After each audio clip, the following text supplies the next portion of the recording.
This is the spectrum of self-determination. The vertical axis shows how much the individual is self-determined, and the horizontal dotted line is the threshold of independence the individual must cross to maintain and develop their own empowerment. There are natural forces that push up or down on each person. Once a person passes above the threshold, they tend to keep going up. As people move towards the ends, their position stabilizes as their natural forces push more intensively in one direction. Moving closer to the threshold is more sensitive, fragile, and flexible. In the zone of transformation, people have the most potential. Their upward and downward forces are close to equal, and one force can take over, changing their direction entirely. Empowerment programs are often placed far below the zone, leaving many people to fall further down before they qualify. People further below the threshold are more challenging to support and resource consuming. It can take exponentially more advanced programs to push upward intensively enough for the individual to reach the zone. People close to the bottom have likely been affected by long-term damage, making them the most difficult people to help. People here are more likely to damage the quality and foundation of the programs they are accepted to. So when I first moved into Booth Brown House, I got housing.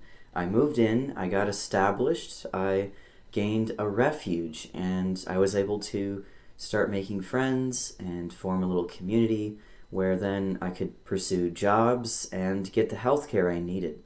I actually did get housing first. Kimball Court, by comparison, and a lot of housing first programs, as they're actually implemented, will get people into the program, and at that point, they're left on their own. The requirements for Kimball Court were focused on the people that were supposedly the hardest to help, those who had the highest needs, who had been long-term, chronically homeless on the street. This is the equivalent of setting a safety net at the bottom of a cliff. By the time this person falls that far, they're broken. And they may be falling so fast or have so many problems that by the time they get to the program, they actually damage it.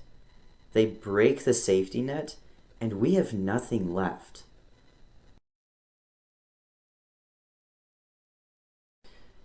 Programs have their own magnetic forces pulling in participants.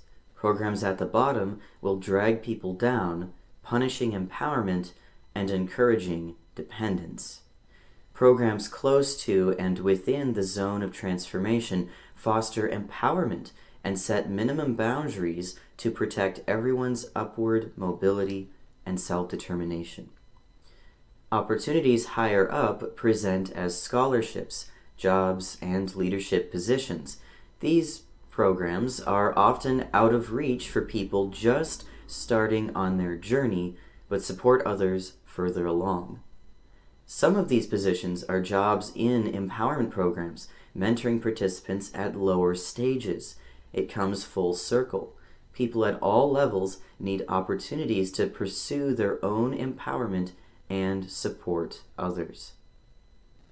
So Kimball Court set the safety net near the bottom of the cliff. They focused on high-risk, high-needs clients, and they promoted permanent dependence. They also promoted addiction and violence and lifelong poverty. You could see this impacting the neighborhood around them in St. Paul, where the program is. By contrast, Booth Brown House set the safety net near the top of the cliff. I got into Booth Brown House before I became homeless. And so Booth Brown House, in my time, set the safety net near the top of the cliff and focused on high potential clients that were ready for the responsibility and the transition to empowerment. They focused on a transition to an independence, which meant they also promoted healing trauma, general improvement in health and well-being, and economic empowerment. Every program chooses their foundational values, no matter where their applicants are on the map. Programs at any level can aim to foster dependence or self-determination. Programs, groups, and community members cultivate a larger, shared foundation together. This greater foundation carries the weight of all up and down forces. Increased dependence programs produce more dependence, pulling the entire community down. Effective programs develop their foundation and improve their own self-determination over time. Successful graduates of these programs benefit and give to their communities. The community itself can change direction. If enough programs foster empowerment, the shared foundation will improve and the entire community gains upward mobility. High-level individuals, groups, and communities build deeper wealth based on self-determination, creating resources and strategies to empower people more difficult to help. Over time, communities produce people more capable of helping those further and further below the zone.